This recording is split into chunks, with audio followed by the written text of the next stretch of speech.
Hello everyone, and welcome back to my channel, and welcome to Halloween at Kew. So Halloween at Kew is an annual event that happens at Kew Gardens in London, and they transform Kew Gardens into this spooky, haunted Halloween trail. It has a very theatrical piece to it. It is so much fun.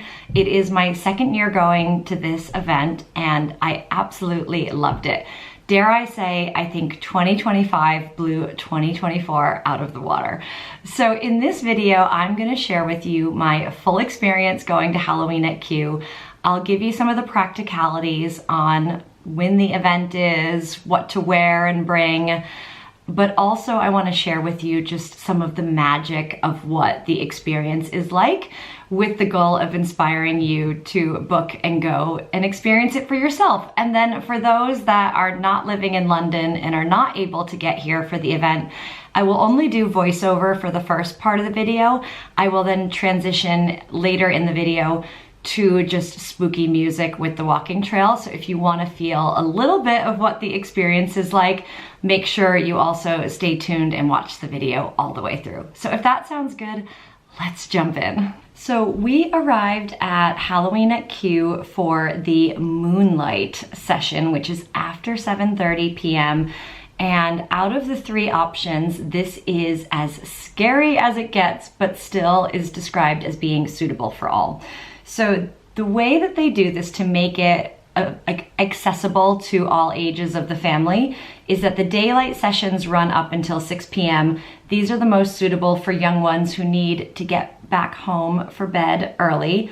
The twilight sessions run from 6 to 7:30 p.m. and the scare level ramps up a notch. But then if you want the full spooky experience, which is what I'm going to share with you in this video, make sure to book in after 7:30 p.m.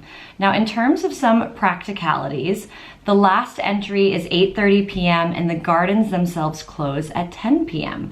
So just make sure you plan accordingly.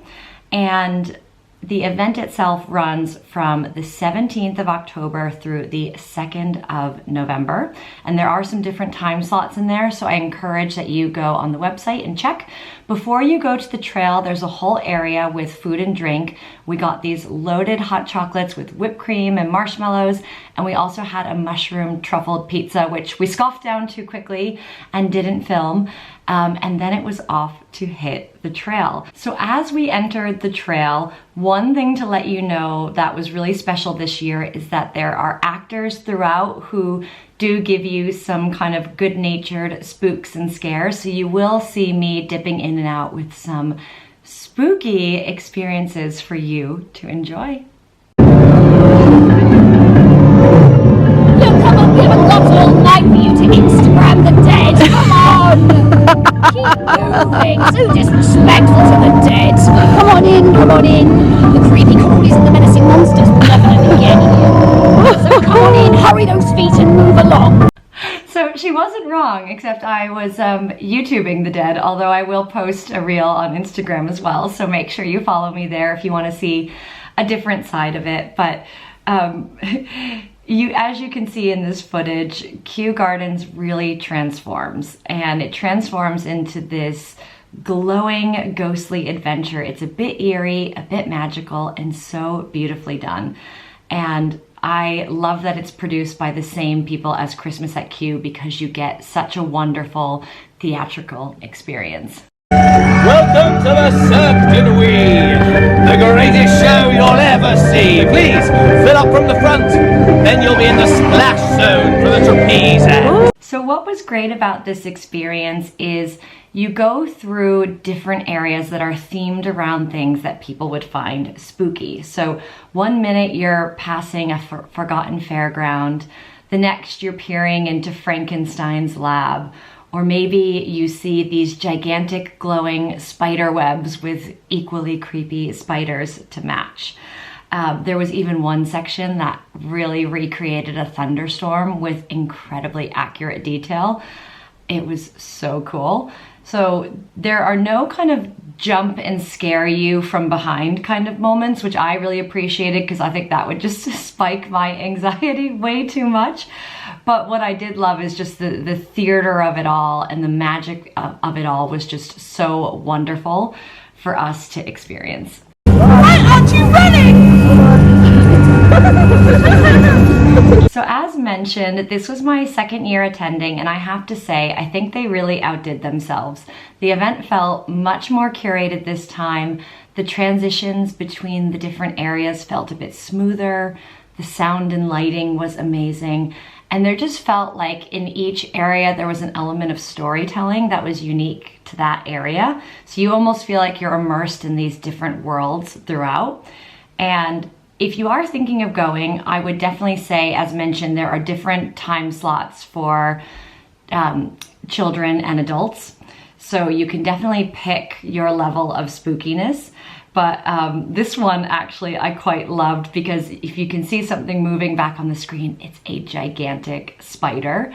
And I think this was one of the coolest ones, just to show you the level of like theatricalness, where there's actually a gentleman that's powering this huge spider, and it comes up and it does come and interact with you. And I think that's kind of a great metaphor for the event, because it's not scary in the classic horror movie sense. You can always see what's coming, but it is filled with those classic Halloween touches that make it feel really playful and immersive. So for me, it was just pure fun. And I did wonder with some of the sounds, because we were just giggling throughout. I don't know if I'm ruining the spookiness for you, but we just felt like it was wholesome, it was well produced, and it was full of a lot of creativity. So whether you go for the lights, the atmosphere, or just the excuse to wander Kew Gardens with a hot toddy in hand, I would say Halloween at Kew is one of those events that really deserves a spot on your annual calendar. It's absolutely worth planning for 2026 if you cannot make it this year. I am conscious that I'm posting this video really close to the end of it. But what I would say is definitely pre-book those tickets and make sure to treat yourself to a night that's equal parts spooky and stunning. So now I'm gonna turn things over to the magic itself.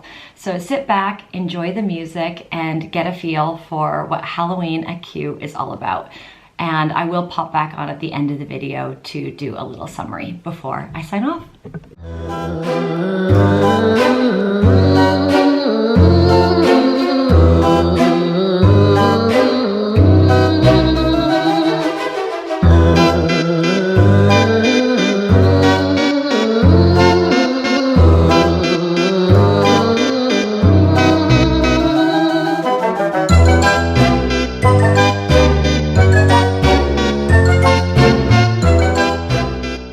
When I throw it at the air, you guys can all make some noise.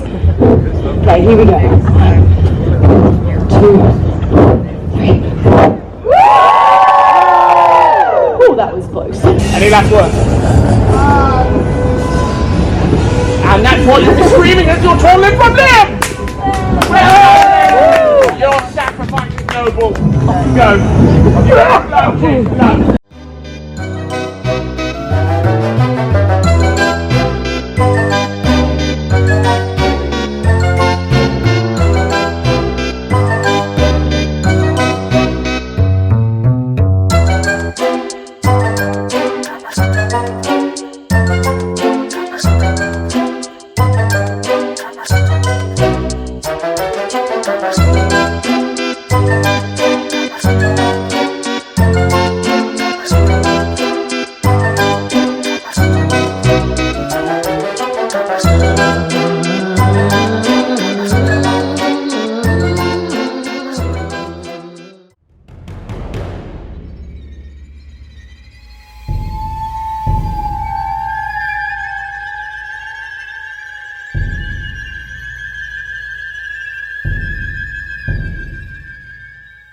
Brain!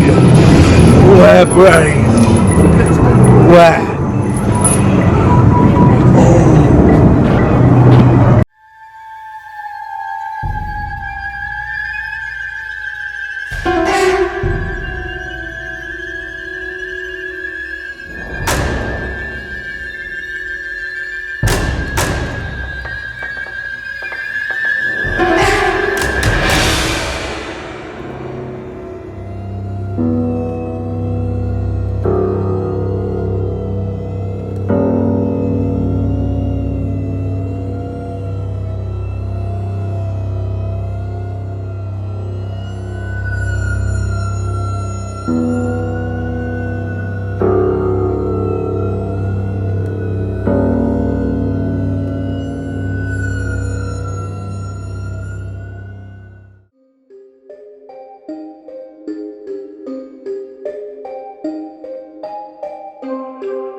coming for you.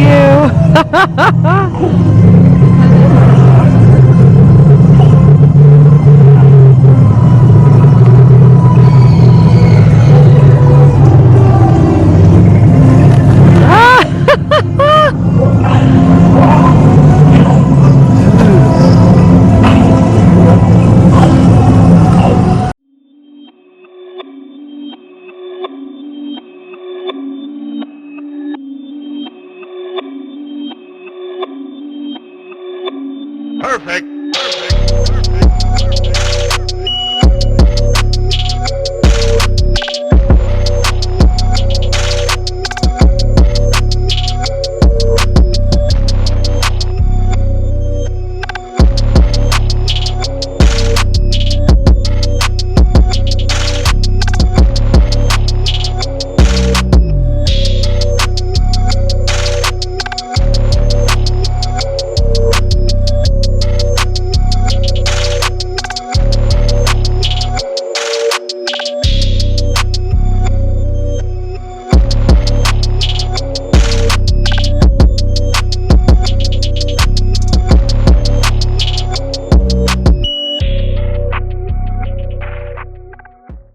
So with that said, that wraps up my Halloween at Kew for 2025.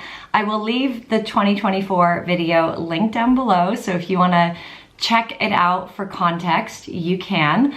As mentioned, I really thoroughly enjoyed 2025. I think they really brought their A game. It was definitely a bit better than 2024.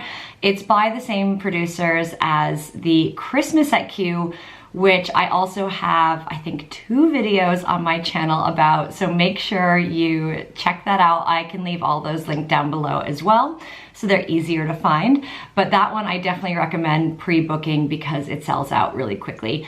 But yeah, so I hope you enjoyed it. As always, if you like this video, please hit the like button. That means the world to me. Leave a comment. Have you been to Halloween at Kew? Do you have any advice for Londoners, our fellow travelers? Do you have a question for me that I didn't answer in the video?